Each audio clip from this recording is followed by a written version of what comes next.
이탈리아 르네상스 문학의 대표자 조반니 보카치오입니다.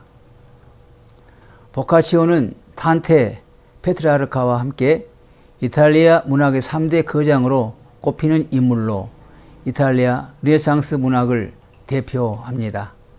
이들 세 사람은 중세와 근대 사이를 잇는 시점, 즉 르네상스 시대로 전환되던 시기에 활동하면서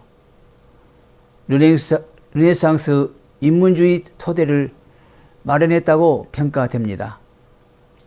페트라르카가 이탈리아 서정 시집 칸초니에레로 불멸의 시인이 되었다면 보카치오는 설화 문학의 대표가로 라틴어 방언과 이탈리아어를 구사한 작품을 남기면서 유럽 근대 문학의 발현을 이끌었습니다. 그가 쓴 데카메론은 오랫동안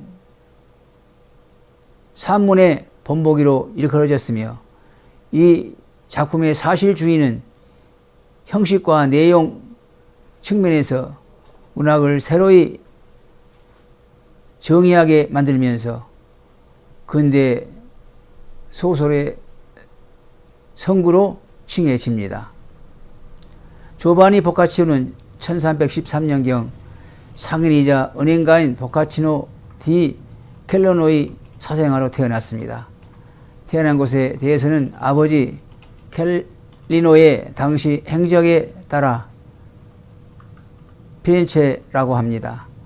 어머니는 알려지지 않는데 아버지가 파리에 있을 때 만난 한 시방 영주의 딸이라는 이야기도 있습니다.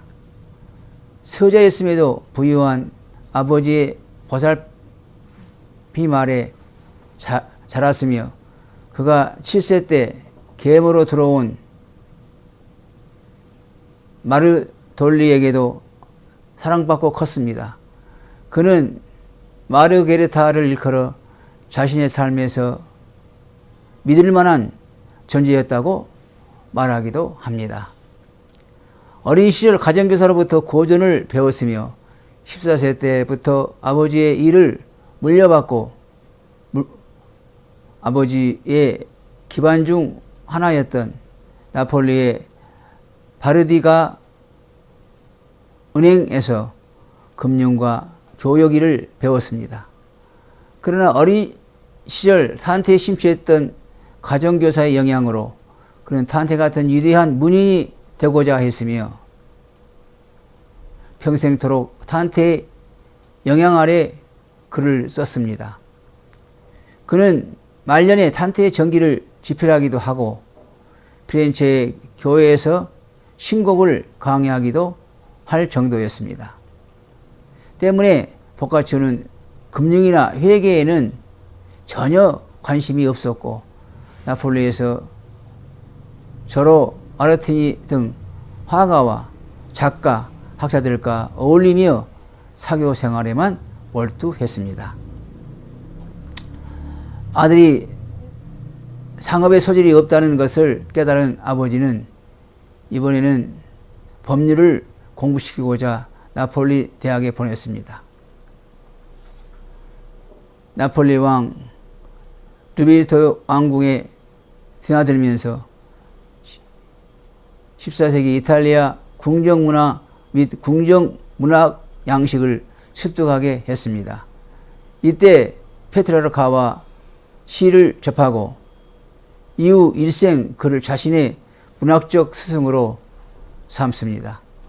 20세 무렵 그는 로베르토 왕의 서녀였던 유부녀 마리아를 만납니다. 피아메타라는 별칭으로 알려진 그녀는 이후 보카치오의 일생과 작품에 막대한 영향을 미칩니다. 1340년 바르디 은행이 파산하면서 보카치오는 피렌체로 돌아왔습니다. 나폴리 시절부터 시와 산문을 집필했던 보카치오는 아버지의 사업이 어려워진 뒤에야 아버지의 후원 없이 궁정 생활을 누리고 군인으로서의 경력을 쌓기 어렵다는 것을 깨달았습니다. 하지만 보카치오는 고전학자로서 뛰어났으나 언어를 아름답게 사용한다는 측면에서 그리 뛰어났다고 할 수는 없었습니다. 이때 작품들은 그저 그런 통속 연애 작품에 불과했습니다. 그럼에도 그의 소설 양식은 대중에게 신선하게 받아들여지기까지 하면서 큰 인기를 끌었습니다. 또한 다소 투박하고 어설퍼도 이때 이미 현대적인 사실주의 기법을 구사하기도 했습니다. 예컨대 그의 작품 속 여성들은 14세기 이탈리아 여성의 실물 모습 그대로였습니다. 이 시기에 피렌체의 역사상 가장 질곡이 많은 시기였습니다. 1346년에는 대기근, 1348년에는 페스트가 창궐한 것입니다. 보카치오 역시 아버지와 어머니를 비롯해 수많은 친구들을 잃었으며 그 자신도 죽음과 무관하지 않다고 여겼을 것입니다.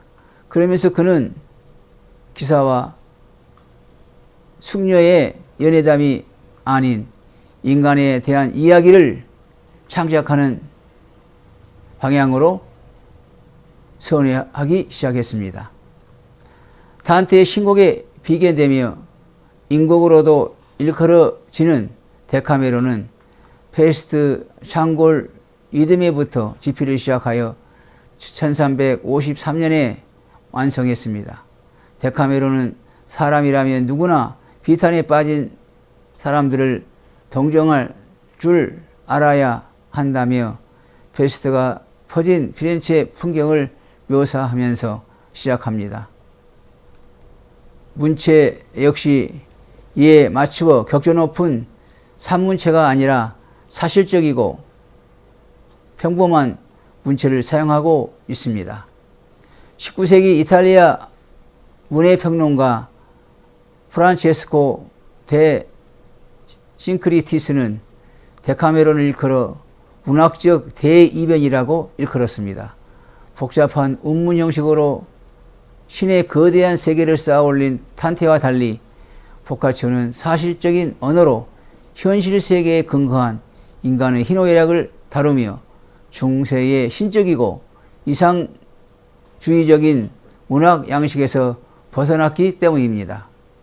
데카메론은 문학의 주제를 인간과 사회로 전환시킨 일대 전환점이었으며 이에 맞추어 일상 언어로 현실 세계의 모습을 사실적으로 묘사하면서 산문소설의 형식까지 바꾸었습니다.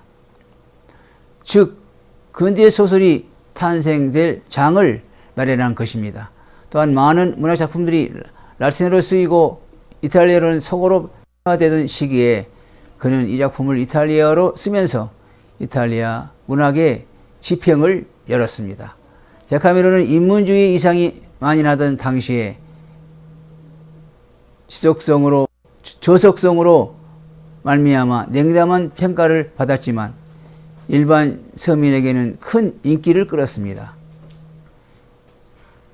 인쇄들이 등장하기 전 종이도 귀했던 시대에 거리와 사람들이 늘 이상만 보여도 이야기를 했다고 하니 그 인기가 어땠을지 짐작하기 어렵지 않습니다. 그러나 한편 1350년경부터 피렌체 혁명이 일어날 때까지 약 10년간 피렌체 외교 사절로서 로마를 비롯한 유럽 각국의 제후들을 방문했으며 피렌체 시의원으로 일하고 롬바르디아 대사로 발견되기도 했습니다. 그리고 1363년 체르탈도로 돌아와 다시 피렌체 외교 대사로 활동했습니다.